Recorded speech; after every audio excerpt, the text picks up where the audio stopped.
Hello, ladies and gentlemen, and welcome to another European LCS midweek update. Last week we had Steelback. This week we're joined by Perkz from Gamers 2.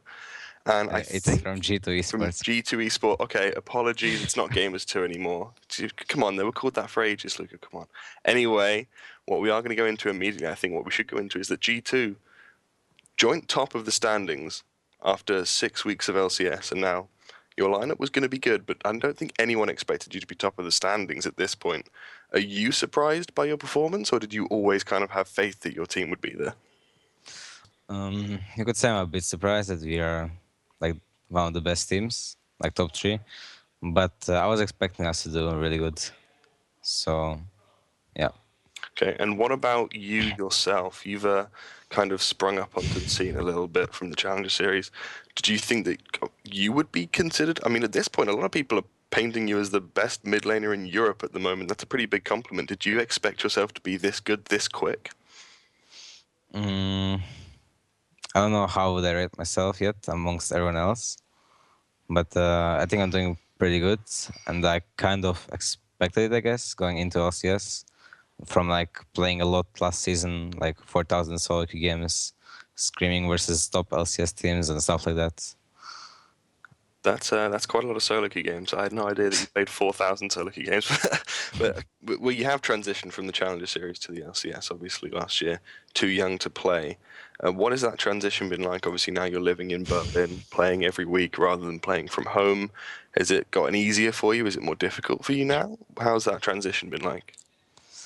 Oh, for me, it's actually really easy. I don't know. I enjoy living like this. You have like 4 days of hard practice, then you have 2 days of LCS, then you have 1 day of chilling and doing whatever you want, and it just feels, I don't know, natural, like kind of like school or something. You have like 4 days, and then you just play. Do you think it really helps you improve to be playing in a gaming house with all your teammates around you as a team? Or does it not matter that much? Because a lot of people have different opinions about gaming houses and their effectiveness. I don't think it matters as much, honestly, gaming house or not. But yeah, it's good to be with your team, I think. Okay. And coming up from the Challenger Series as well, I did just want to ask you, because obviously you've been kind of a recognized talent for quite a while now, but you just weren't able to play in the LCS. Were there any mid laners while you were in the Challenger Series, while you were developing your talent, that you looked up to in particular, that you tried to like emulate or copy their style or try and take, aspects of their gameplay off to improve yourself? From Europe or overall? I mean, anywhere in the world. I guess from NA, I was like looking up to Perkz. From EU, probably Fabiven, and from World, Faker. What's up? Yeah, wait, I'm thinking through. Faker, surprising choice there. Faker happens to be the best mid laner in the world. Anyway, so we're now pretty deep into the LCS season. We're over halfway through. There's just a few weeks left, and at the moment there is that three-way tie for top between yourself, H2K, Vitality, and also Unicorns of Love are kind of sitting around there doing pretty good. Which of these teams do you see as your main kind of rival for that number one spot? Who do you fear the most in that circumstance? And hello to Emperor in the background as well, I think. I would say Vitality is the strongest team right now. But I think everyone, like us, H2K, can get on their level as well. So it's going to be really actually interesting to see who's going to be first. I think it's going to be between us, H2K, and Vitality. Okay, and you are playing against Vitality in a couple of weeks. Not quite this coming week, but the week after IEM Katowice, I believe.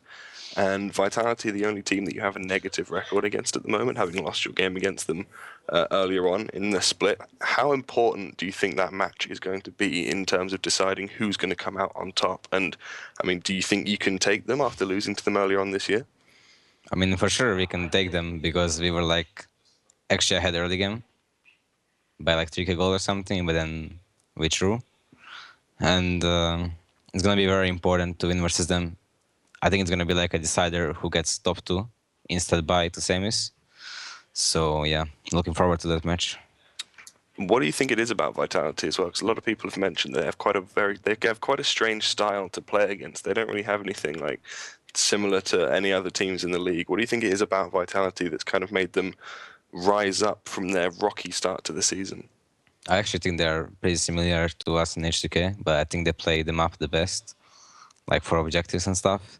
They're really strong individual players, like on every role, and just meshing it together with their shot calling from Kasing, I guess, it, they make a really good team. You sound a bit like Jan in there. Why is Vitality so good? Kissing.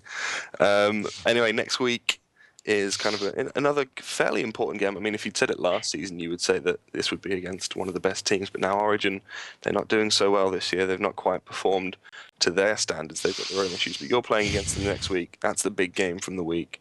What are you expecting from Origin? Do you think you're going to be able to beat them? You know, what are you looking out for in terms of them in this game? I actually think Origin is not as bad as people say. I think they have some shaky games, but when they get it together as a team, they will be better. For now, I think we should win versus them, but that's what I said versus Fnatic as well. So we will see how it goes. Okay. And I think I'll end things off with one final question. Obviously, G2 have only been in the LCS for 6 weeks. And already, you've kind of shown this massive growth, this massive improvement as a team to where you are now. Obviously, you yourself, you're a fairly young talent coming into the game.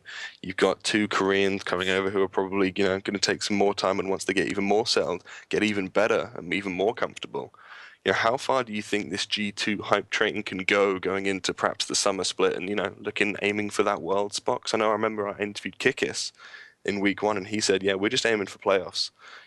That's all we want to do is get playoffs. Have your goals changed now that you've suddenly done so well? I mean, I think everyone's goal as a player is to go to Worlds. But for now, since it's my first split and overall first year as a pro player, I don't really. Of course, I have that goal, but I don't really it's like I must get to Worlds or I'm dead or something. It's just it's a really good bonus for me if in my first year I would get to Worlds to play versus all the international teams. Would actually mean a lot for me. But as of now, it's really hard to say because I think all these top 5, 6 teams are really close. And any of these teams, 3 of these teams will go to Worlds, and it's actually going to be interesting to see what 3 teams it will be.